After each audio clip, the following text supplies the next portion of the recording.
The layout of your panels plays a crucial role in guiding your reader's eyes across the pages in your comics, manga, or webtoon projects. They also contribute to how effectively your story is conveyed. In Japan, this concept is known as komawari. Komawari refers to the arrangement of panels in manga. What I mean by this is the size and shape of a panel can vary greatly to more effectively control the pacing of your story and emphasize certain visual elements. By mastering panel layouts, you will be able to effectively tell a compelling story that captures your reader's attention and interest. By the end of this video, you will also learn how professional Japanese mangaka think about panel layouts so you can use their techniques in your own work. But before that, let's first hear a word from today's sponsor.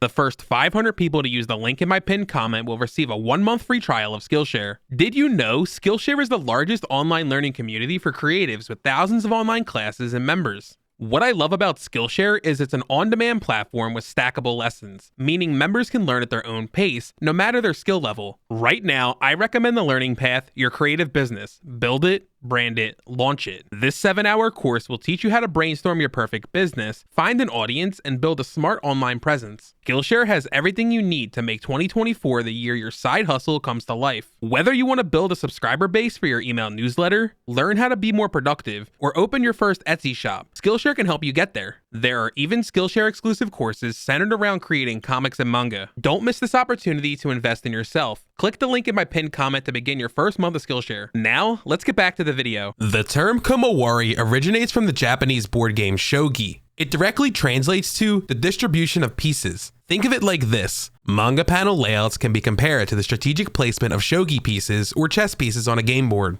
The word koma may sound familiar to you if you have watched my previous video discussing yonkoma manga. Yonkoma manga is a panel layout that consists of 4 panels per page. In this context, you can think of koma as an individual manga panel or a single frame. With Japanese manga, there are 2 main grid systems, yandangumi and sandangumi. Yandangumi is a more traditional panel layout that consists of a 2x4 grid. In contrast, sandangumi is a more modern panel layout that consists of a 2x3 grid. If you use Clip Studio Paint, you may have seen these templates in your file settings menu. I do want to mention that iconic mangaka like Takahashi Rumiko and Adachi Mitsuru still use yandangumi or the 2x4 layout. Just because something is considered old-fashioned doesn't mean it still isn't effective. Plus, it may even feel fresh nowadays since it is not commonly used anymore.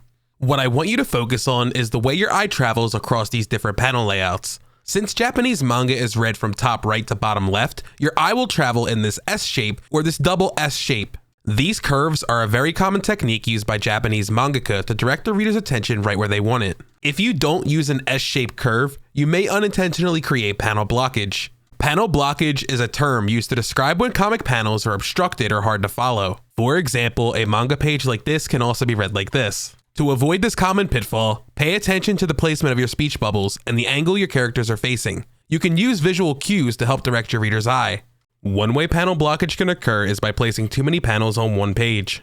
Think about it. If you have too many panels, it can be harder for your reader to see what is going on because the artwork will be a lot smaller and less detailed. Pages with a lot of panels can be referred to as a dense page. Manga Senpai from Tokyo named Tank claims that in old school manga, 8 to 10 panels per page was very common.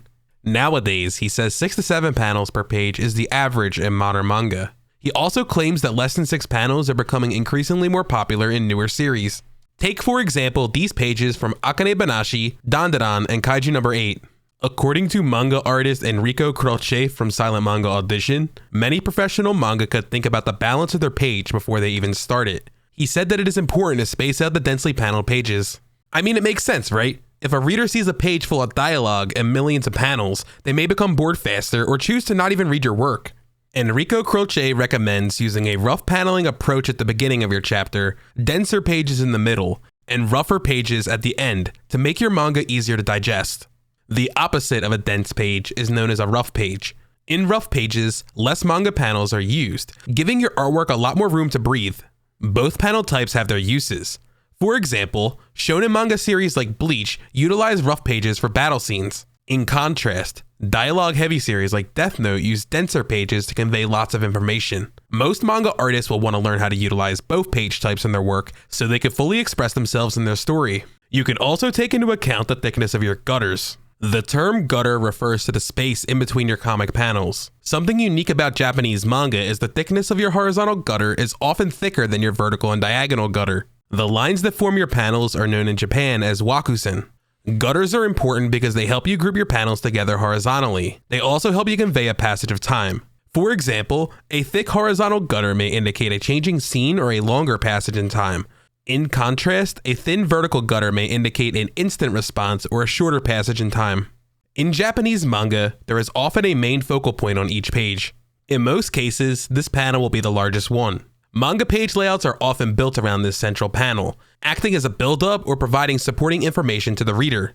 Sometimes a panel is just so important that you let it take up the entire page. In the West, we call this a full page spread or a splash page. In Japan, this is known as misegoma. These panels are used to showcase highly important events, dramatic moments, or significant visual details. If you really don't feel like dedicating an entire page, you can also create a flipbook effect using a technique called mekarigoma. In short, mekarigoma refers to when a single image is divided into multiple smaller panels within a larger panel. This split creates a sense of movement and progression. One important fact to remember is that all page layouts are extensions of 8 basic page layouts. You can also find these layouts inside of Clip Studio Paint's file settings as well. These panel templates are made up of masuguguma, rectangular frames used in almost every manga layout. These panels are arranged in a linear layout across the page, split horizontally and vertically. I want to reiterate that these straight line panels are the backbone of panel layouts. I also want to say that most mangaka do not use these 8 basic layouts as is. They alter them and change them a bit to best fit their needs. To add variety and dynamism, manga artists split these panels up, change their shape, and rearrange them. Nanamegoma, or diagonal panels, are sometimes implemented to convey a sense of movement, tension, or excitement. By studying these 8 basic manga panels and analyzing how your favorite mangaka use them, you will be able to utilize them in your own comics, manga, and webtoon projects. Remember, manga artists are not machines. They have patterns that you can recognize after a bit of time. If you really don't feel like doing the work, you can also purchase one of my Manga Maker templates on Ko-fi. Using these blank templates, you can draw like your favorite Japanese manga artist without having to worry about panel layouts. You can just focus on drawing and telling a good story. Links for all of that can be found down in the description box below.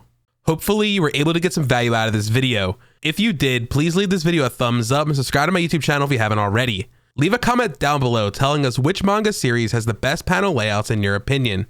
Remember, you can further support me by following me on all of my social media accounts or stopping by one of my YouTube live streams. We do a lot of cool manga content and drawing over there. As always, keep creating everyone. I will see you all in the next one.